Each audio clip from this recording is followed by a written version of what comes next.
সিদ্দিকুল্লাহ চৌধুরী হুঁশিয়ারি দিয়েছেন যে জুম্মাবারে কেন মসজিদে গিয়ে নামাজ পড়া যাবে না। তিনি যে পয়েন্টটি উৎস রেখেছেন সেই পয়েন্টের সঙ্গে আমাদের জাতীয় স্বার্থ জড়িত। মসজিদে নামাজ পড়ব, পারমিশন লাগবে? এই কালো ব্যাজ প্রতিবাদ করব, পারমিশন লাগবে? না, এটা হবে না। 1 কোটি মানুষ তার বেশি করবে इंशाल्लाह। हम चाहते हैं मस्जिद के दरवाजा खोल दे। কাল ইনশাআল্লাহ জুমা নামাজের জন্য আমরা 7 নম্বর গেটে যাব।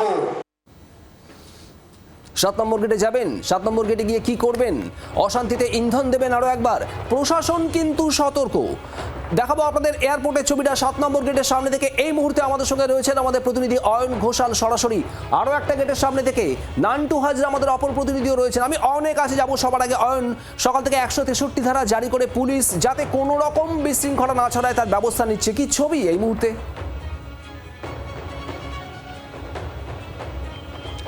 জুম্মাবারের সেন্টিমেন্টকে কাজে লাগিয়ে শামশেরগঞ্জ থেকে বেলডাঙ্গা বারবার সংখ্যালঘু সম্প্রদায় তাদেরকে উস্কানি দিয়ে অশান্তি করা হয়েছে পশ্চিমবঙ্গে বিগত তৃণমূলের জমানায়। জুম্মাবার সেন্টিমেন্টকে কাজে লাগিয়ে শুভেন্দু অধিকারী জমানায় আর কোনো অশান্তি করা যাবে না, একথা স্বয়ং মুখ্যমন্ত্রী শুভেন্দু অধিকারী দ্ব্যর্থহীন ভাষায় জানিয়ে দিয়েছেন। অতএব সিদ্দিকুল্লাহ চৌধুরী তার যে উস্কানি, তার যে হুঁশিয়ারি, তার মোকাবিলায় এই মুহূর্তে এয়ারপোর্ট 7 নম্বর গেট অর্থাৎ বাকরা মোড় কার্যত সিল করে দেওয়া হয়েছে, যাতে কোনোভাবেই 7 নম্বর গেট পর্যন্ত কোনো জমায়েতকারী, কোনো ইন্ধনকারী, কোনো অশান্তি সৃষ্টিকারী পৌঁছতে না পারেন। আমার ক্যামেরা বন্ধু অরিন্দম পরপর প্রথম এখানে বিধাননগর কমিশনারেট সেই পুলিশের ছবি দেখাচ্ছে এবং তার অনতি দূরে এখানে বিশাল কেন্দ্রীয় আধা সেনা তাদের ফোর্সকে মোতায়েন রাখা হয়েছে। আমরা দুটি ছবি একসঙ্গে দেখাচ্ছি, অর্থাৎ রাজ্য পুলিশ এবং কেন্দ্রীয় আধা সেনা তারা যৌথভাবে এখানে সমস্ত রকমের অবাঞ্ছিত জমায়েত রুখতে একেবারে সচেষ্ট এবং হাই অ্যালার্টে রয়েছে। সিদ্দিকুল্লাহ চৌধুরী হুঁশিয়ারি দিয়েছেন যে জুম্মাবারে কেন মসজিদে গিয়ে নামাজ পড়া যাবে না। তিনি যে পয়েন্টটি উৎস রেখেছেন সেই পয়েন্টের সঙ্গে আমাদের জাতীয় স্বার্থ জড়িত। এয়ারপোর্টের ঠিক কোন জায়গায়, রানওয়ের ঠিক কোন মধ্যিখানে ওই মসজিদের অবস্থান আমাদের কাছে ভিডিও আছে। সেই ভিডিও আশা করি এই মুহূর্তে জি 24 ঘন্টার দর্শকরা দেখতেও পাচ্ছেন, যেখানে ল্যান্ডিং এবং টেক অফ যদি সামান্য একটু ভিজুয়াল ইলিউশন হয় তাহলে মারাত্মক বিপদ। তার থেকেও গুরুত্বপূর্ণ বিষয়, শুধুমাত্র বাকরা ভিলেজ এই আধার কার্ড দেখি আমরা জানি বিগত তৃণমূল জমানায় আধার কার্ড নিয়ে জালিয়াতি কোন পর্যায়ে পৌঁছেছে। শুধুমাত্র একটি আধার কার্ডের ভিত্তিতে বিমানবন্দরের কোর এরিয়া, রানওয়ে, ট্যাক্সি বে, সেখানে নামাজকারীরা ঢুকে পড়তে পারেন কি? সেটা কি এই নিরাপত্তা বিমানবন্দরের সেটাকে অনিশ্চিত করে তোলে না? যে বিমানবন্দর দিয়ে প্রতিদিন লক্ষ লক্ষ মানুষের যাতায়াত, যে বিমানবন্দর দিয়ে দেশের প্রধানমন্ত্রী, দেশের স্বরাষ্ট্রমন্ত্রী, রাজ্যের মুখ্যমন্ত্রী, যার উপর 4টি সংগঠনের থ্রেট রয়েছে, তিনি ঘন ঘন যাতায়াত করেন, তাদের কাছে কি এটা থ্রেট নয়? অতএব সেই থ্রেট, সেটা জাতীয় স্বার্থ। জাতীয় স্বার্থের পরিপ্রেক্ষিতে মসজিদ কমিটিকে বিকল্প জায়গা রাজ্য সরকার বেছে দিয়েছে। শুধুমাত্র ইগোর ওপর নির্ভর করে, শুধুমাত্র একটি সেন্টিমেন্টকে কাজে লাগিয়ে অশান্তি এবং উস্কানি দেওয়ার যে অপচেষ্টা চলছে সিদ্দিকুল্লাহ চৌধুরীর তরফে, সেই অপচেষ্টাকে ভেস্তে দিতে এবং ব্যর্থ করতে রাজ্য প্রশাসন সম্পূর্ণ তৈরি। শুভদীপ, একদমই প্রশাসন একেবারে সতর্ক রয়েছে, প্রস্তুত রয়েছে। অয়ন যে ছবিটা দেখাচ্ছিল, আমি নান্টু হাজরা আমাদের অপর প্রতিনিধিও রয়েছেন আরও একটি গেটের সামনে থেকে। নান্টু, তোমার কাছে একটু জানতে চাইবো যে এখনো পর্যন্ত ছবিটা ঠিক কীরকম যেখানে তুমি রয়েছো?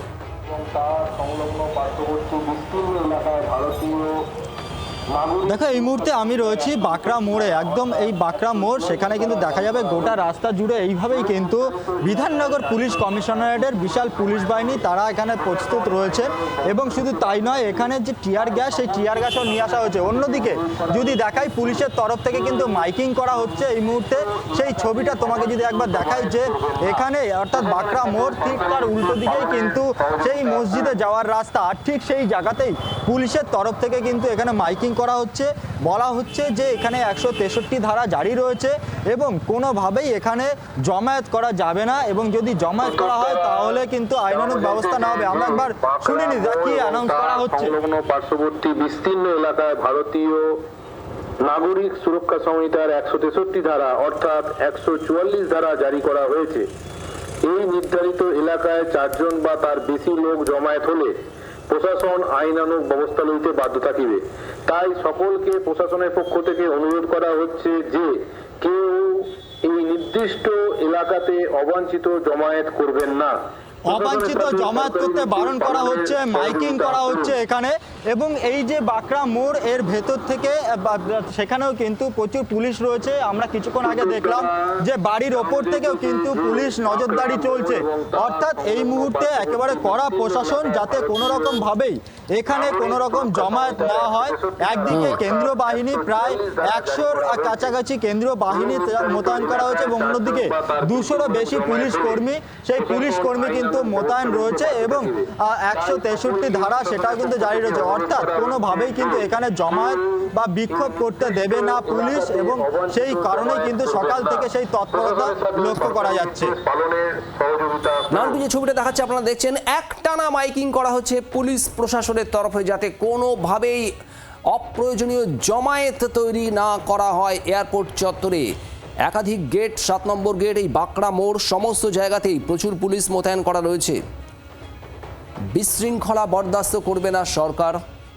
যে কোনো রকম বিশৃঙ্খলার ক্ষেত্রে সরকার এবং পুলিশ প্রশাসন যে একেবারে কড়া অবস্থান নেবে, পালা বদলের পর বারবার সেটা স্পষ্ট করেছে রাজ্য সরকার এবং স্পষ্ট করেছেন মুখ্যমন্ত্রী শুভেন্দু অধিকারী। আমরা পাক সার্কাসের ঘটনার পরেও দেখেছিলাম, সেখানে একেবারে শটান নিজে চলে গিয়ে শুভেন্দু অধিকারী মুখ্যমন্ত্রী তিনি কড়া বার্তা দিয়েছিলেন, একেবারে কড়া বার্তা দিয়েছিলেন ফলতার অশান্তি বিশৃঙ্খলার ঘটনাতেও। আর তারপর থেকেই সতর্ক পুলিশ, যেভাবে সিদ্দিকুল্লাহ চৌধুরী গতকাল রীতিমতো অশান্তিতে ইন্ধন যোগানোর মতো হুঁশিয়ারি দিয়েছেন, হুমকি দিয়েছেন, আজ সেই বিষয়টিকে মাথায় রেখেই সতর্ক পুলিশ। 7 নম্বর গেট কলকাতা বিমানবন্দর, সেখানকার ছবি দেখছেন, একই সঙ্গে বাঁকড়া মোড় কলকাতা বিমানবন্দর চত্বরের সেই এলাকা ছবিও দেখছেন। মুখ্যমন্ত্রী শুভেন্দু অধিকারী কি বলেছেন শোনাবো আপনাদের। জাতীয় নিরাপত্তা, বিমানবন্দরের নিরাপত্তা অগ্রাধিকার পাবে। এটা আন্তর্জাতিক বিমানবন্দর, আমরা তো ধর্ম পালনে কাউকে বাধা দিইনি। তা বকরি ঈদও করেছেন, মহরমেও বেরিয়েছিলেন অস্ত্র বাড়িতে রেখে। ভদ্র থাকবেন, আইন মেনে চলবেন, ডিজে থেকে দূরে থাকবেন, নিজের ধর্ম নিজে পালন করবেন, অন্যর কানে গিয়ে ফুফু করার দরকার নেই। বাংলার আওয়াজ, বাঙালির আবেগ, জি 24 ঘন্টা।